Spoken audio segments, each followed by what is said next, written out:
a graça e a paz do nosso Senhor e Salvador Jesus Cristo esteja sobre a sua vida hoje e para sempre. Eu sou o pastor Fagner Araújo, estarei com você nos próximos minutos, porque esse é o nosso maná diário, é o pão vivo que desce do céu para alimentar o meu e o seu espírito.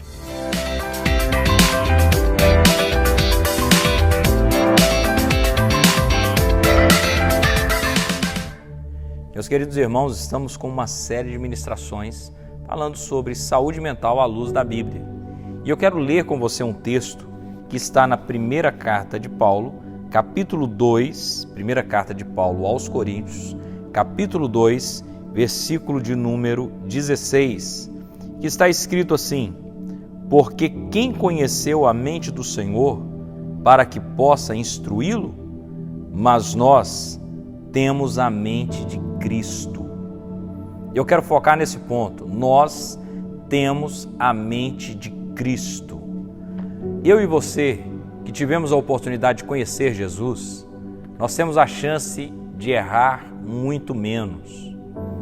Os erros do passado não precisam ser cometidos novamente, porque hoje nós temos a mente de Cristo e nós precisamos entender um pouco o que seria a mente de Cristo com esse olhar da saúde mental. Jesus é o padrão do mais top que o ser humano pode sim modelar para a sua vida. E eu tenho certeza que não existe nenhum líder como ele, não existe nenhum ser humano na face da terra como Jesus.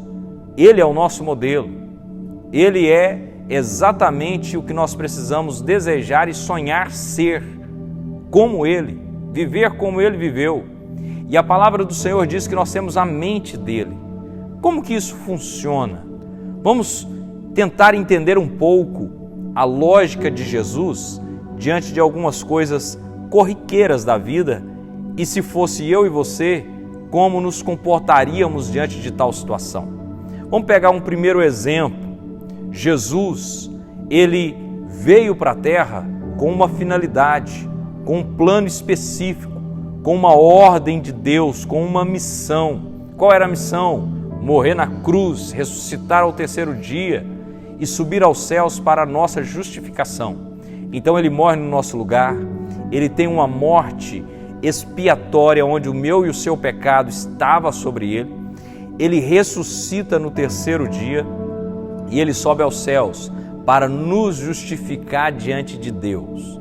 Ele viveu sem pecado, ele viveu sem erro, mas muitas vezes ele foi interpretado da pior maneira que você pode imaginar.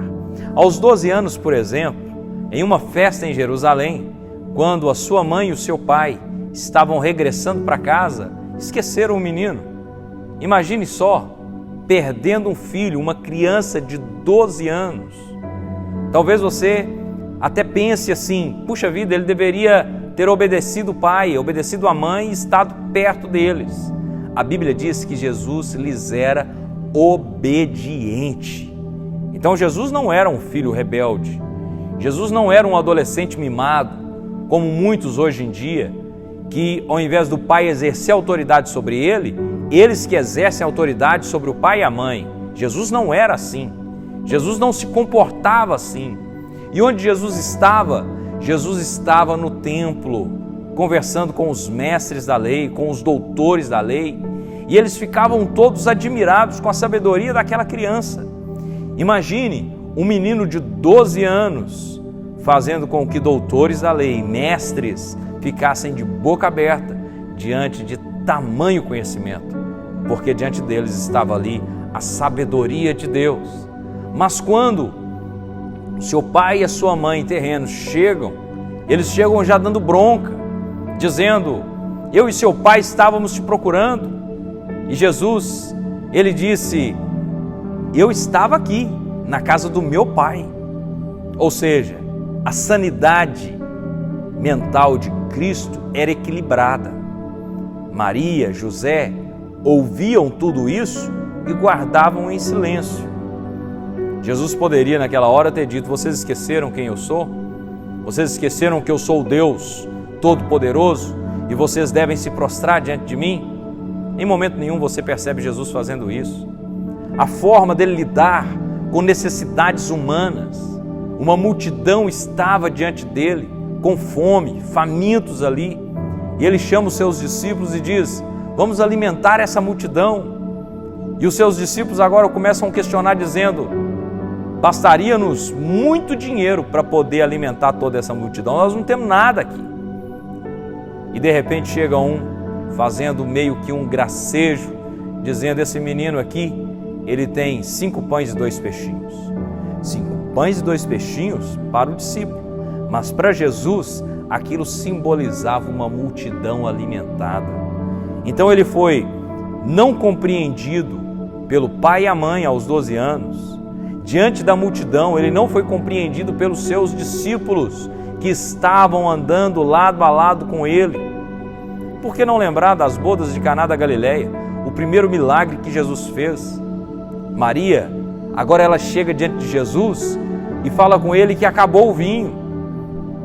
E ele disse para ela: mulher, o que tenho eu contigo? Ainda não é chegada a minha hora. E ela entende. E ao entender, ela diz para os serventes: fazei tudo que ele mandar. Porque quem mandava era ele. E quem continua mandando é ele. Ele é Senhor e é soberano. Então, ele age da maneira como deveria agir ali. Ele diz sim na hora certa. Ele diz não na hora certa. Ele é equilibrado. E se nós temos a mente de Cristo, nós precisamos nos comportar dessa maneira, tendo na nossa vida a clareza da nossa missão, sabendo por que estamos aqui nessa terra. Quero dizer para você que você não é um acidente. Você não está por acaso aqui nessa terra. Você não nasceu como fruto de um acidente, como uma circunstância apenas. Não. Você está aqui porque Deus planejou a sua vinda nessa terra para marcar essa geração e para honrá-lo com a sua vida.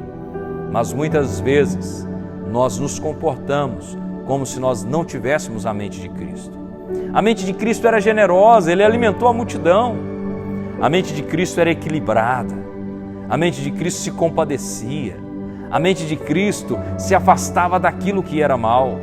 A mente de Cristo não se deixava dominar pelas circunstâncias à sua volta, mesmo no momento de maior dor, quando ele orava ali no Getsêmani, dizendo: Pai, se possível, passa de mim esse cálice, mas que seja feita a tua vontade e não a minha.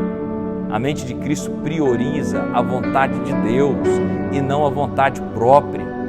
E depois, nós queremos ter uma mente sadia, andando completamente diferente do que a mente de Cristo é. E a palavra do Senhor diz que nós temos a mente de Cristo. Já que nós temos a mente de Cristo, nós precisamos ter o comando dessa mente em nossa vida, as ações dessa mente em nossa vida, a realização dessa mente em nossa vida. Nós não podemos ficar parados, atrofiados, vivendo uma vida frustrada, porque na verdade o nosso coração está endurecido.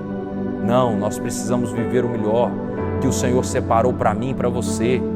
O melhor de Deus ainda está por vir para a sua vida e para a minha vida. Em nome de Jesus Cristo, que você venha usufruir disso. Quando as circunstâncias, as situações à sua volta começarem a te levar para uma razão própria, eu vou te dar uma dica. Lembre-se, você tem a mente de Cristo. O que Cristo faria nessa hora? Você pode ter certeza que você vai ter na hora o entendimento de qual seria a ação de Cristo, do que Cristo faria, de como Ele agiria, do que Ele falaria. E é assim que nós devemos fazer. Fazendo assim, a nossa mente estará sadia, porque ela estará na configuração de fábrica, ela estará na configuração que o Senhor planejou para nós. E eu quero orar por você nessa hora, que tem perdido, na verdade, o seu domínio, que você tem até pensado que você está nesse mundo apenas para sofrer. Eu quero te dizer que não, você está aqui para ser uma marca para essa geração, para fazer a diferença onde quer que você chegar, em nome de Jesus. Vamos orar nessa hora, em nome de Jesus Cristo. Pai, em nome de Jesus, eu oro por este irmão e essa irmã agora. Eu clamo a favor dessa vida. Está escrito na Tua palavra que nós temos a mente de Cristo. Se nós temos a mente de Cristo, nós não aceitamos nada mais, nada menos do que essa mente governando a nossa vida.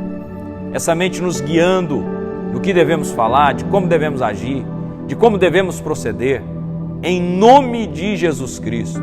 Se porventura os sentimentos que rondam o nosso coração são contrários à mente do Senhor, nós repreendemos agora, nós rejeitamos em nome de Jesus Cristo, e que o Senhor tenha verdadeiramente o domínio sobre a nossa vida.